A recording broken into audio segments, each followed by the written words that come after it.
जवाब देती है, अरे जहर नहीं बेटे दे पाऊंगी, बिन बेटा के ओ दुलारे तो मर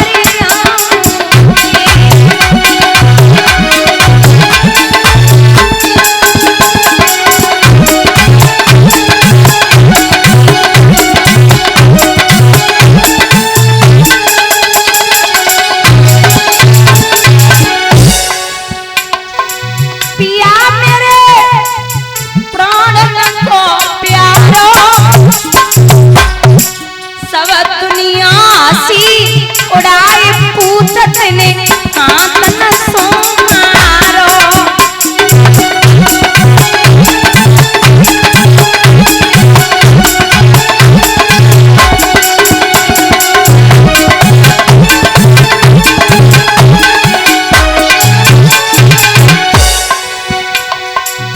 अरे सजन मेरो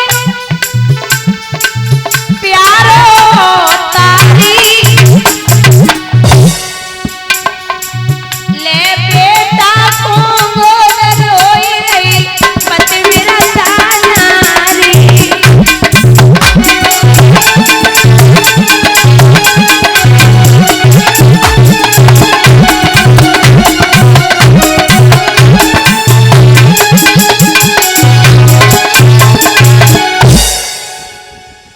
बोले जहर दे देना।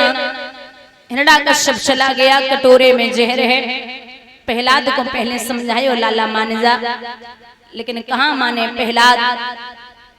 बंधुओं यों कहकर प्याला हाथ लिया, कर लिया पान, हंसते हंसते पर्दे पे झलक दिखान लगे करुणा निदान, हंसते हंसते।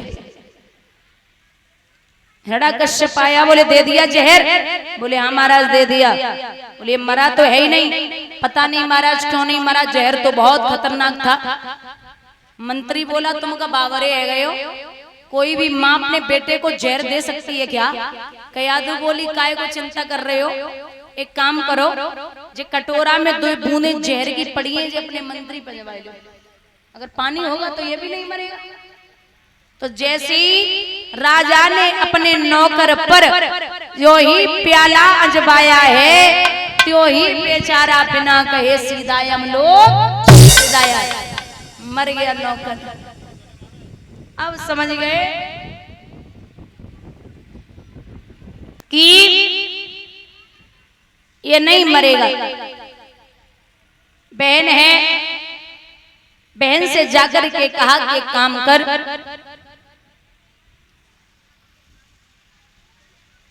तेरे पास में 2 चीर हैं, एक अग्निया चीर, एक शीतला चीर।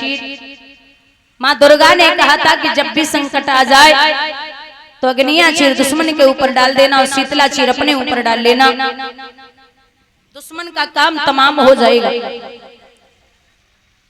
बहन पहुंची अग्नि पर, महारानी के पांव पकड़े, अरियो माँ अब मैं समझ गया मेरा पिता पाखंडी और अहंकारी है, भगवान कोई दूसरा है। चढ़ा बही प्रहलाद पर अचल राग का रंग, पढ़ने लिखने आदि का बिगड़ गया सब ढंग। अब दिन रात प्रहलाद राम राम नारायण नारायण नारायण कह रहे हैं।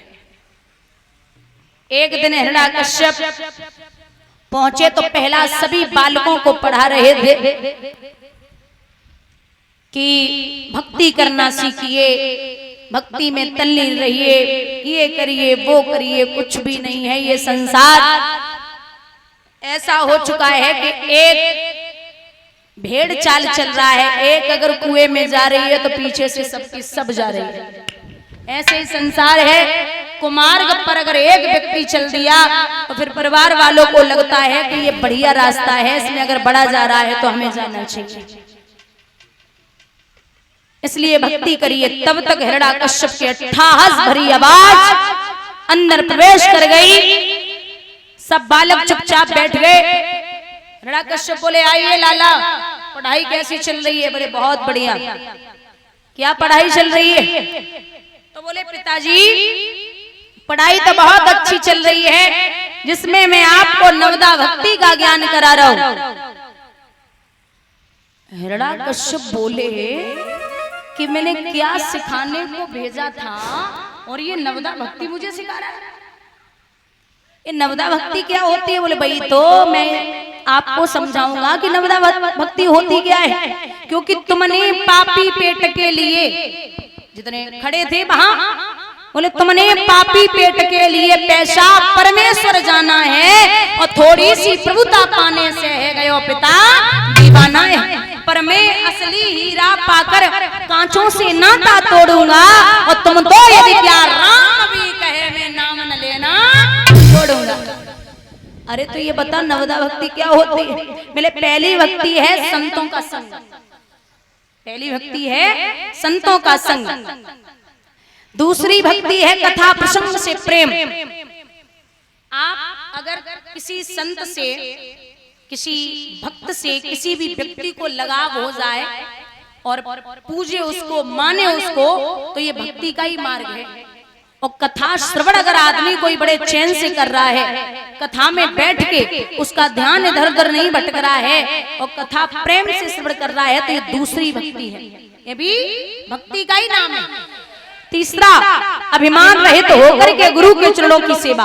जिसके अंदर अभिमान न हो और गुरु की सेवा कर रहा हो, यह भी भक्त का ही नाम है। ये सबसे बड़ा भक्त होता है।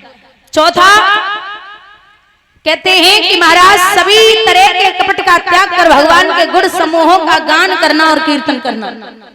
अंदर एक भी कपट न हो, भगवान का संकीर्तन करता हो और एकजुट होकर के सबको समझाता हो, ये भक्ति का ही मार्ग है। ये भी भक्ति का ही मार्ग है। पांचवी भक्ति है राम मंत्र का जाप और उसमें दृढ़ भक्ति, माला फेरना और भगवान पे अटूट विश्वास रखना, ये पांचवी भक्ति है। छठवीं भक्ति है इंद्रियों का निग्रह करना, इंद्रियों को बस में रखना है। इंद्रियों को बस में रखना। जो 5 कर्म इंद्रियों और 5 ज्ञान इंद्रियों होती हैं, अगर ये बस में हो गई तो मन अपने आप बस में हो जाता है। बोलिए गोविंद भगवान की।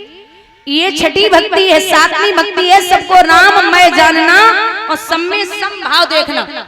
चाहे वो गरीब हो, चाहे अमीर हो, चाहे वो निर्धन हो, चाहे वो कोढ़ी हो, चाहे कैसा भी व्यक्ति हो, चाहे छोटा